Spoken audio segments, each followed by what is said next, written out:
नमस्कार दर्शक बंधु आज हेउछि जुलाई मास 11 तारिख शुक्रवार। आज सकाळर टॉप 20 देश विदेश ठारू अनेक योजनार खबर उपरे आसंतु नजर पकईवा। ता पूर्वरु आपण माननकु गोटिए अनुरोध, वीडियो को गोटिए लाइक करंतु एवं मो चैनल को प्रथमे आसीथिले गोटिए सब्सक्राइब करी ऑल नोटिफिकेशन को ऑन करंतु फलरे एही परी नुआ नुआ खबर मो चैनल साहाय्य आपण माने प्रथमे पाई परिबे।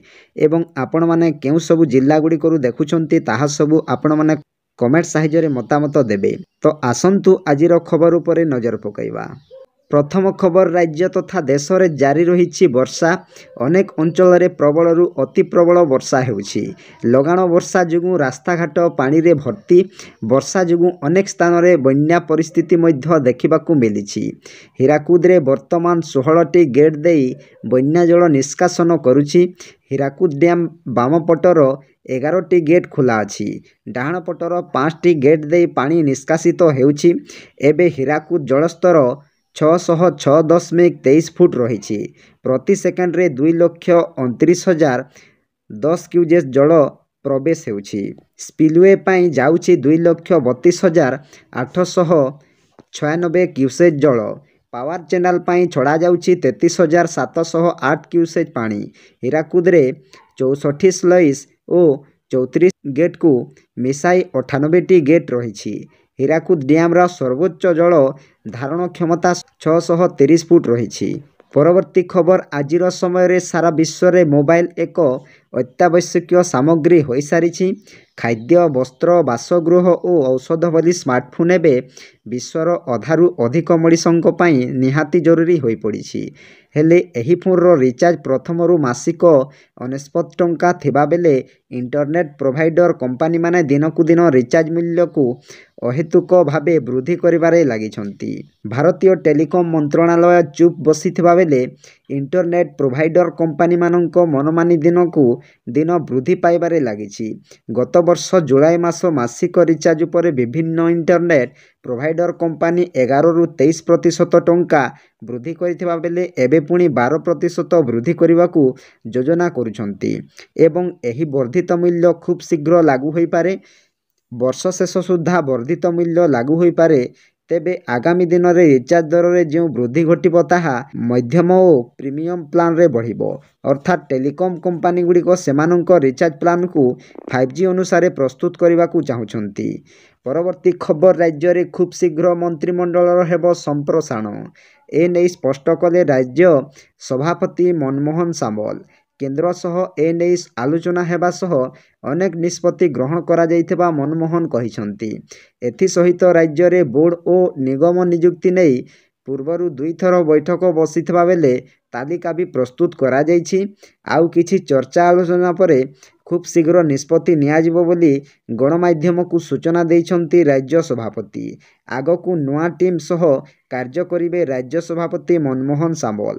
युवक और वरिष्ठों सह समन्वय रखी नुआ राज्य टीम गठन हेबो। समस्त वर्गों को गुरुत्व दल पाई नुआ टीम कार्य करिबो बोली से कहिसंती। परवर्ती खबर आगामी दिन में सुनावेश लागिबो नुआ स्वर्ण अलंकार। ए नै सूचना देइछंती आईन अबकारी और पूर्त मंत्री पृथ्वीराज हरिचंदन। मंत्री कहिसंती रत्न भंडारर कौनसी अलंकार एथिरे व्यवहार हेबो नाही। ए नै सरकार व्यवस्था करिवे। भक्तों को स्वर्ण दान पाई अनुरोध कराजिबो। श्रीजीउको किछि अलंकार पतला होई गलानी, किछि अलंकार दबी जाउछि बोली सेवायत माने जणाइछंती। निकटरे छत्तीसा निजोग बैठक में मुख्यमंत्री मोहन चरण माझी उपस्थिति रे श्रीजीउको लागी आउ गोटिए अलंकार सेट पाई अनुरोध करा जाइथिला। ठाकुरंको इच्छा थिले एहा होई पारिबो बोली कहिसंती मंत्री पृथ्वीराज हरिचंदन। परवर्ती खबर दिल्ली हाईकोर्ट रे जड़े आवेदनकारी द्वारा दायर करा जाइथिबा एक जनहितकर आवेदनर शुणाणीर राय सामना को आसीछि। आवेदन रे दृष्टिहीन नागरिकों पई 50 टंकिया एवं ताठारु कम मूल्यर नोट एवं मुद्रा को अधिक चिन्हट करबा पई आवेदन करा जाइथिला। दिल्ली हाईकोर्ट रे केंद्र सरकार सूचना देइछंती जे वर्तमान 50 टंकार मुद्रा प्रचलन करिवार कौनसी योजना नहीं। ଅର୍ଥ ମନ୍ତ୍ରଣାଳୟ ଏକ ସତ୍ୟପାଠ ଦାଖଲ କରିଛି ଯେ 2022ରେ ଭାରତୀୟ ରିଜର୍ଭ ବ୍ୟାଙ୍କ ଦ୍ୱାରା କରାଯାଇଥିବା ଏକ ସର୍ଭେରୁ ଜଣାପଡ଼ିଛି ସାଧାରଣ ଜନତା 10 ଏବଂ 20 ଟଙ୍କିଆ ମୁଦ୍ରା ଅପେକ୍ଷା ନୋଟକୁ ପସନ୍ଦ କରନ୍ତି। ପରବର୍ତ୍ତୀ ଖବର ସୁନ୍ଦରଗଡ଼ ଜିଲ୍ଲା ଗୁରୁଣ୍ଡିଆ ବାଦଲଗିରି ଜଳପ୍ରପାତରେ ବୁଡ଼ି ନିଖୋଜ ହୋଇଯାଇଥିବା ଛାତ୍ର ଗୌରବ ବିପ୍ରବ ବୟସ 22 ତାଙ୍କ 3 ଦିନ ପରେ ବି ପତ୍ତା ମିଳୁନି। ମଙ୍ଗଳବାର ଦିନ ତୃତୀୟ ଦିନରେ ନିଖୋଜ ଛାତ୍ରଙ୍କୁ ଖୋଜୁଥିବା ବେଳେ ଅଗ୍ନିଶମ କନେଷ୍ଟବଳ ରାମପ୍ରସାଦ ମାଝୀ ବିଷାକ୍ତ ସାପ କାମୁଡ଼ାରେ ଶିକାର ହୋଇଛନ୍ତି। ତାଙ୍କୁ ପ୍ରଥମେ ଗୁରୁଣ୍ଡିଆ ପ୍ରାଥମିକ ସ୍ୱାସ୍ଥ୍ୟକେନ୍ଦ୍ର ଓ ପରେ ରାଉରକେଲା ସରକାରୀ ଡାକ୍ତରଖାନାକୁ ସ୍ଥାନାନ୍ତର କରାଯାଇଛି। ରାମପ୍ରସାଦଙ୍କ ସହ ଉଦ୍ଧାର କାର୍ଯ୍ୟରେ ସାମିଲ ହୋଇଥିବା ଅନ୍ୟମାନେ ବର୍ତ୍ତି ଯାଇଛନ୍ତି। ପରବର୍ତ୍ତୀ ଖବର କ୍ରିକେଟ ଜଗତରେ ଶୋକର ଛାୟା।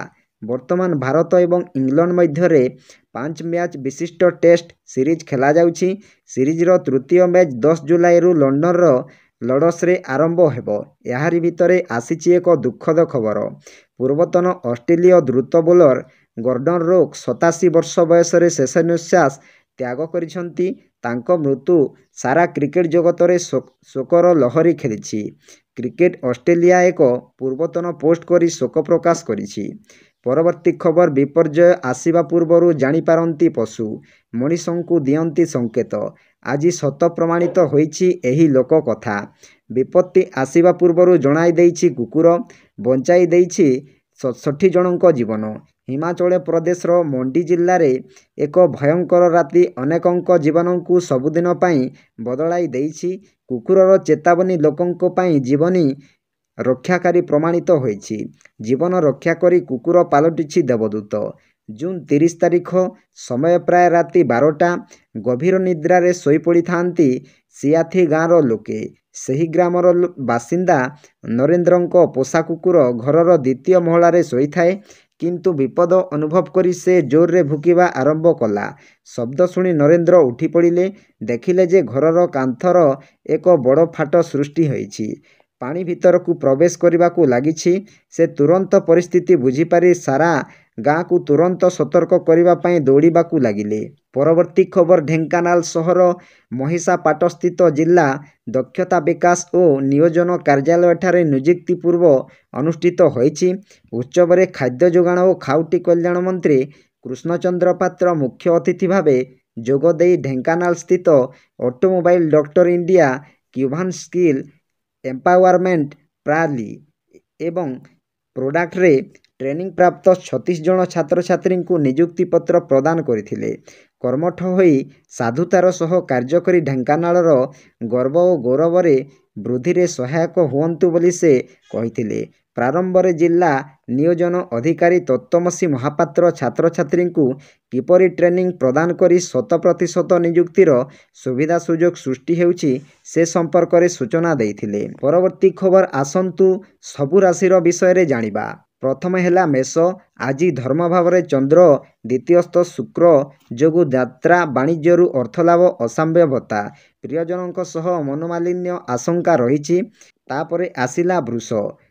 ତୃତୀୟାଧି ଅଷ୍ଟମତ ଯୋଗୁଁ ସହକର୍ମୀଙ୍କ ସହ ସମ୍ପର୍କ ହାନି ଘଟିପାରେ। ଆଜିର ଯାତ୍ରା ପ୍ରୀତିପ୍ରଦ ରହିବା ସାଙ୍ଗକୁ ଖର୍ଚ୍ଚ ପରିମାଣ ବୃଦ୍ଧି ମନସ୍ତାପର କାରଣ ହେବ।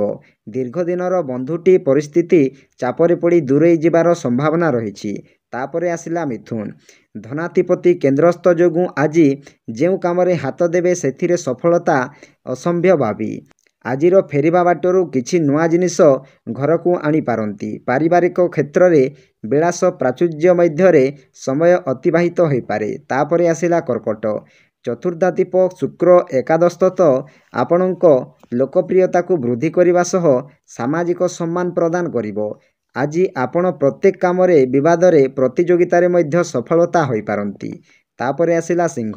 ରାଶିରେ ପାପଗ୍ରହ କେତୁ ସହିତ ମଙ୍ଗଳ ଆପଣଙ୍କୁ ଉତ୍ତେଜିତ କରି ଅଶାନ୍ତି ରଖିପାରେ। ଆଜିର ଯାତ୍ରାରେ ଲକ୍ଷ୍ୟ ପୂରଣ ହେବା ସହ ବସ୍ତ୍ରଭୂଷଣ ପ୍ରାପ୍ତି ଏବଂ ବନ୍ଧୁ ମିଳନ ଘଟିବ। ତାପରେ ଆସିଲା କନ୍ୟା। କେନ୍ଦ୍ରସ୍ଥ ଚନ୍ଦ୍ର ଓ ଭାଗ୍ୟ ଭାବରେ ଶୁକ୍ର ଯୋଗୁଁ ମନ ଯେମିତି ଯାହା ଚାହୁଁଛି ଆଜି ତାହା ହୋଇପାରିବେ। ଶନିଙ୍କ କୁପ୍ରଭାବରୁ ସନ୍ଦେହ ଓ ଭୁଲ ବୁଝାମଣା ହେତୁ ପରିବାରରେ କ୍ରମାଗତ ଭାବେ ସମସ୍ୟା ଲାଗି ରହିପାରେ। ତାପରେ ଆସିଲା ତୁଳା। ଗ୍ରହଙ୍କ ଅନୁକୂଳ ସ୍ଥିତିଜନିତ ସାମଗ୍ରିକ କ୍ଷେତ୍ରରେ ସଫଳତା ହାସଲ କରିବାର ସୌଭାଗ୍ୟ ଲାଭ କରିବେ। ଅର୍ଥ ସାଙ୍ଗକୁ ବିଶିଷ୍ଟ ବ୍ୟକ୍ତିଙ୍କ ଦ୍ୱାରା ସମ୍ମାନ ସମ୍ବର୍ଦ୍ଧନା ପାଇପାରନ୍ତି। ତାପରେ ଆସିଲା ବିଛା। କୋଣଭାବସ୍ଥ ବଳହୀନ ଶନିଙ୍କ ପ୍ରଭାବରୁ ସନ୍ତାନଙ୍କ ସମସ୍ୟା ସାଙ୍ଗକୁ ଅର୍ଥ ସଙ୍କଟ ଓ କର୍ମକ୍ଷେତ୍ରରେ ବିବାଦର ଆଶଙ୍କା ରହିଛି। କିନ୍ତୁ ଗଜକେଶରୀ ଯୋଗ ଜନିତ ସାମାଜିକ ସ୍ତରରେ ଆପଣଙ୍କ ସ୍ଥିତି ବେଶ୍ ଉନ୍ନତ ରହିବ। ତାପରେ ଆସିଲା ଧନୁ। ରବି ଓ ବୃହସ୍ପତିଙ୍କ ସଂଯୋଗ ପ୍ରଭାବରୁ କାର୍ଯ୍ୟସିଦ୍ଧି। ବନ୍ଧୁ ଦର୍ଶନରେ ଖୁସି ରହିବେ। ପଡ଼ୋଶୀଙ୍କ ଆଭ୍ୟନ୍ତରୀଣ ବ୍ୟାପାରରେ ମୁଣ୍ଡ ପୁରାଇଲେ ଅପଦସ୍ଥ ହେବାକୁ ପଡ଼ିପାରେ। ତାପରେ ଆସିଲା ମକର। କର୍ମାଧିପତିଙ୍କ ଶୁଭତ୍ୱରୁ କର୍ମକ୍ଷେତ୍ର ପ୍ରଶସ୍ତ ରହିଲେ ମଧ୍ୟ ପାରିବାରିକ ସ୍ଥିତି ଭଲ ରହି ନପାରେ। ପ୍ରଶାସନିକ ସ୍ତରରେ ଗୁରୁତ୍ୱପୂର୍ଣ୍ଣ ନିଷ୍ପତ୍ତି ନେଇ ଅଧସ୍ତନ କର୍ମଚାରୀଙ୍କ ପ୍ରିୟଭାଜନ ହେବେ। ତାପରେ ଆସିଲା କୁମ୍ଭ। କର୍ମାଧିପତିଙ୍କ ଅଶୁଭତ୍ୱ ସାଙ୍ଗକୁ ଶନି ଓ ରାହୁଙ୍କ ସ୍ଥିତିଜନିତ ଉଦ୍ୟମ ସଫଳରେ ପ୍ରତିବନ୍ଧକ ଆସିବ। ଆଧ୍ୟାତ୍ମିକ ଗ୍ରହ ଶନି ସତ୍ସଙ୍ଗର ସାନ୍ନିଧ୍ୟ ଲାଭର ସୁଯୋଗ ଦେବେ। ତାପରେ ଆସିଲା ମୀନ। ଗ୍ରହମାନଙ୍କ ସୁସମ୍ପାଦନ ଯାତ୍ରା ଶିଳ୍ପ ବାଣିଜ୍ୟ ପରିବହନ ପାଇଁ ଦିନଟି ଭଲ। କିନ୍ତୁ ରାଶିରେ ଶନିଙ୍କ କୁପ୍ରଭାବରୁ ପ୍ରତ୍ୟେକ କ୍ଷେତ୍ରରେ ଆଳସ୍ୟ ଓ ଅବହେଳା ଲାଗି ରହିବ। ପରବର୍ତ୍ତୀ ଖବର ଆସିଲା ପ୍ରଧାନମନ୍ତ୍ରୀ ଆବାସ ଯୋଜନା ଗ୍ରାମୀଣ ଅଧୀନରେ ଓଡ଼ିଶାରେ ଆଉ 37 ଲକ୍ଷ ପରିବାରଙ୍କୁ ପକ୍କା ଘର ମଞ୍ଜୁର କରାଯିବ। ପଞ୍ଚାୟତରାଜ ମନ୍ତ୍ରୀ ରବି ନାରାୟଣ ନାୟକ ଏହି ଘୋଷଣା କରିଛନ୍ତି।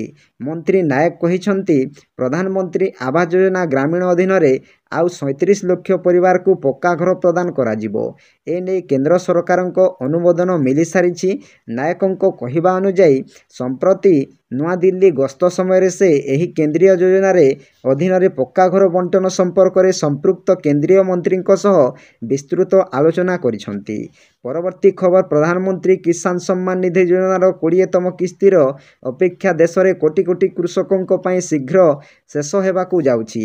ଏହି ଯୋଜନା ଅଧୀନରେ ଯୋଗ୍ୟ କୃଷକମାନେ ବାର୍ଷିକ 6,000 ଟଙ୍କା 3ଟି ସମାନ କିସ୍ତିରେ ପାଇଥାନ୍ତି, ଯାହା ପ୍ରତି 4 ମାସରେ 2,000 ଟଙ୍କା ସିଧାସଳଖ ସେମାନଙ୍କ ବ୍ୟାଙ୍କ ଖାତାକୁ ଜମା ହୋଇଥାଏ।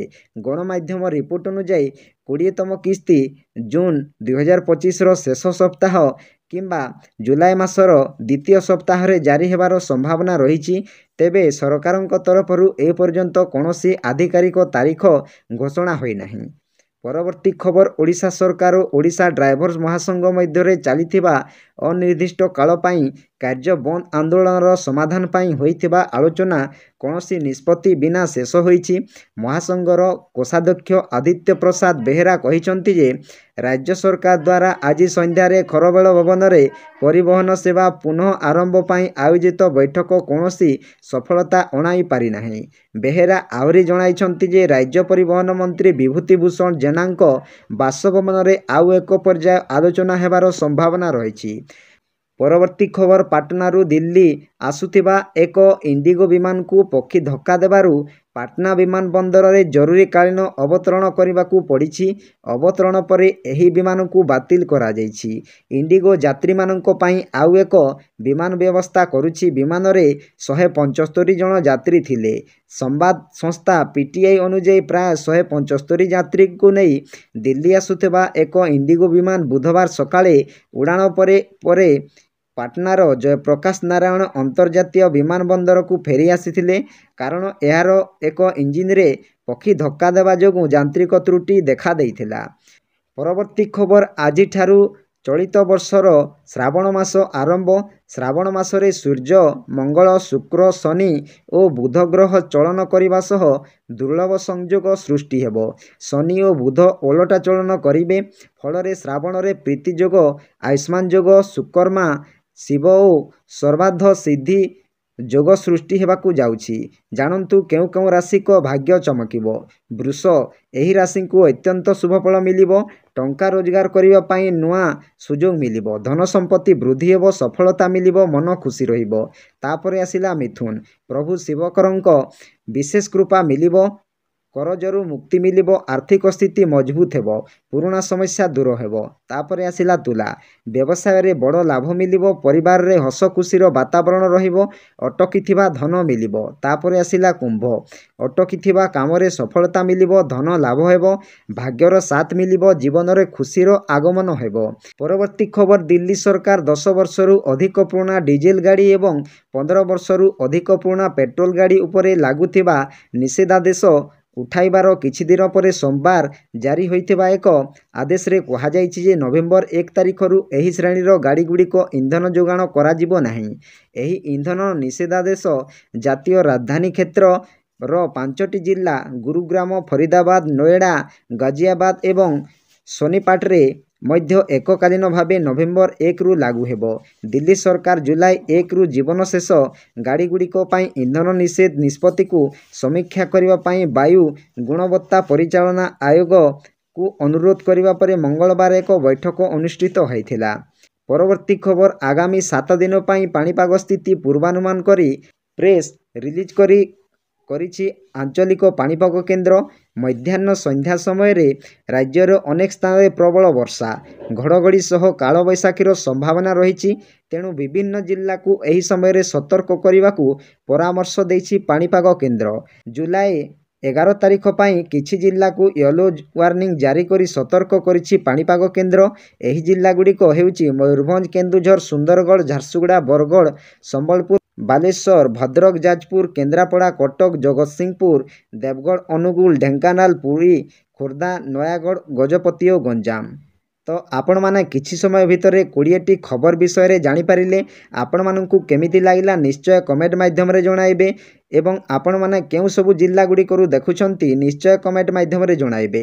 ଭିଡ଼ିଓଟି ଯଦି ଭଲ ଲାଗିଥାଏ ଭିଡ଼ିଓକୁ ଗୋଟିଏ ଲାଇକ୍ କରନ୍ତୁ ଏବଂ ମୋ ଚ୍ୟାନେଲକୁ ପ୍ରଥମେ ଆସିଥିଲେ ଗୋଟିଏ ସବସ୍କ୍ରାଇବ୍ କରି ଅଲ୍ ନୋଟିଫିକେସନକୁ ଅନ୍ କରନ୍ତୁ, ଫଳରେ ଏହିପରି ନୂଆ ନୂଆ ଖବର ମୋ ଚ୍ୟାନେଲ ସାହାଯ୍ୟରେ ଆପଣମାନେ ପାଇପାରିବେ। ତ ଭିଡ଼ିଓକୁ ଏଇଠି ଏଣ୍ଡ କରୁଛି। ଜୟ ଜଗନ୍ନାଥ।